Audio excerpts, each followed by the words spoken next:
bismillahi raxmaani raxiim assalaamu calaykum waraxmatullaahi wabarakaatu kulan wanaagsan halkan waa wararka 24 saac kuna soo dhowaada wararka aan idin hayno kuwooda ugu waaweyn warkayna aad ku daaman doontaan waxaa ka mid ah al-shabaab oo laga warhelay weerar ay la damacsanaayeen diyaarad rakaab ah dowladda federaalka oo ka hortimid qoraal yaab leh oo ay bisha casyeelaan qayrta cas ay ka soo saareen qaraxii ex control afgooye wasiir sabriye oo kulan degdega iskugu yeeray odayaasha dhaqanka ee maamulka galmudug xabsiga dhexe oo xilka laga qaaday iyo mid cusub oo la magacaabay qalqal amni oo laga dareemayo magaalada muqdisho ee caasimada soomaaliya dibaddan waxaad maqli doontaan dibadbaxyaal weli isku dayaya in ay galaan safaaradda mareykanka ee dalka iraaq waxaad daawateen qodobadii warkeena ugu waaweynaa waa 1 bisha 1 ee januari sanada 2020 haddii aad ku cusub tahay janalkan subscribe si aad u noqoto daawada koobaad ee wararkeena hela kuna soo dhawow warkeennii oo faahfaahsan dowladda mareykanka ayaa soo saartay digniin culus oo ku aadan weerar ay kooxda al-shabaab la damacsan tahay in ay la beegsato diyaaradaha isticmaala hawada kenya digniintan ayaa waxa ay soo saareen hay-adaha duulimaadka hawada mareykanka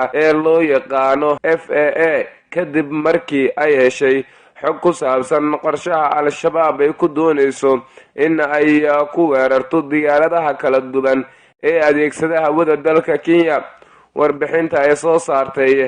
FAA ayaa lagu sheegay in kooxda al-shabaab ay qorsheynayso in ay fuliso weerar ka dhan ah diyaaradaha isticmaala hawada ee Kenya iyadoona adeegsanaya lidka diyaaradaha hoobiyaasha iyo hubka fudud oo gaaraya ilaa iyo FL 260 jooga ee dhulka warbixinta ayaa lagu sheegay in weeraradan ay dhici karaan marka diyaaraduhu ay degayaan ama duulayaan oo ay dhulka aada ugu dhow yihiin hay-adda ayaa waxa ay ku baaqday in si degdeg ah loo adkeeyo ammaanka hawada Kenya si looga fogaado weerarada ay qorsheynayaan kooxda al-shabaab hay-adaha ayaa ku baaqay in sidoo kale ay diyaaradaha muujinayaan taxadir dheeraada isla markaana ay isla ilaalinayaan in ay ku duulaan jabi hoose ah si looga fogaado weeraradaas khatarta ah ee kooxdu ay la damacsan tahay diyaaradaha isticmaala hawada waddanka Kenya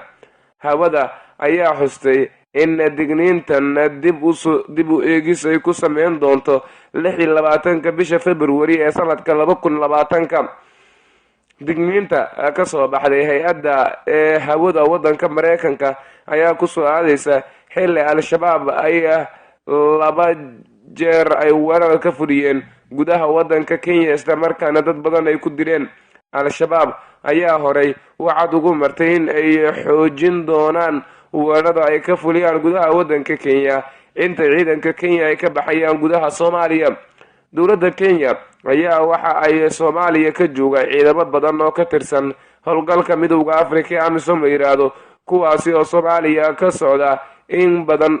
ka badan 10 sano oo ay la dagaalamayaan al-shabaab dowladda Soomaaliya ayaa ka hortimid warbixin ay hay-adaha qayrta cas ee caalamiga ah iyo hay-adda bisha cas ee Soomaaliyeed iyo sidoo kale ICRC iyo sidoo kale hay-ado kale ay ka soo saareen qaraxii 28 bishii December ka dhacay magaalada Muqdisho ee caasimada Soomaaliya qoraal ka soo baxay wasaaradda warfaafinta Soomaaliya ayaa lagu sheegay in dowladdu ay ka xun tahay in bisha cas iyo qayrta cas ay weerarkaas ku qeexaan iska hor imaad u dhaxeeyay laba dhinac qoraalka ay ka hortimid dowladda federaalka ee ka soo baxay qayrta cas ayaa u dhignaa sida tan dhab ahaantii aad ayaan uga xunnahay weerarkan ex control mar labaad shacabka ayaa ah kuwa ku dhacaya cawaaqibka iska hor imaadka mana ahan wax la aqbali karo waxaan jecel lahay in aan xusuusano dhammaan dhinacyada ku lugta leh iska hor imaadka in ay digtoonaadaan dadka rayidka ah waa in la dhowraa waa in la badbaadiyo ayuu lagu yiri waa Maxamed Ibrahim oo ah kormeeraha howlgallada ICRC ee caasimada Soomaaliya ku sugan. warka ka soo baxay hay-adda ICRC iyo sidoo kale SRCS ayaa meel ka dhac iyo xadgudub ku yahay guud ahaanba dowladda iyo shacabka Soomaaliyeed ee argagixisadu soo weerartay, gaar ahaan dadkii ku waxyeeloobay oo ardayda iyo caruurta iyo hooyooyinka iskugu jira, iyadoona aan waxba galabsan argagixisadu ay xasuuqeen ayaa lagu yiri warka. wasaaradda warfaafinta ayaa ugu baaqday hay-adaha ICRC iyo sidoo kale SRCS in ay kala saaraan ereyada dhiirigelinta u ah argagixisada iyo sidoo kale hadalka dhibaatooyinka dhaca, sababtoo ah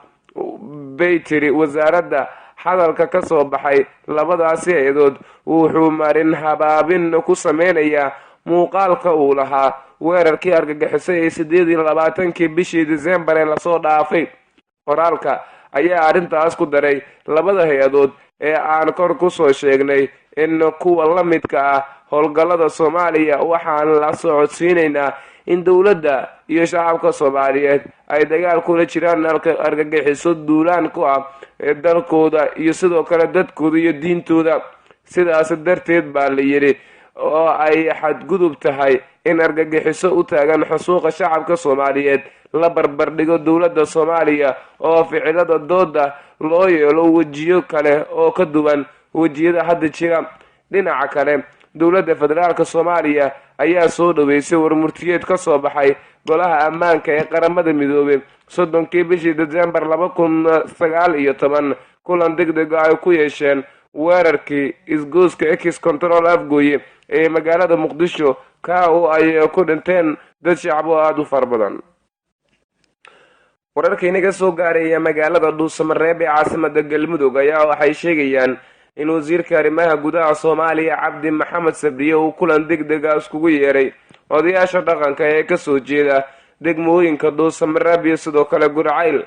kulankan ujeedkiisa ayaa waxaa lagu sheegay in hoggaanka Ahlusunna lagala hadlo xildhibaanada Ahlusunna ay soo xultay sidii odayaasha loogu heli lahaa aqbalaadooda.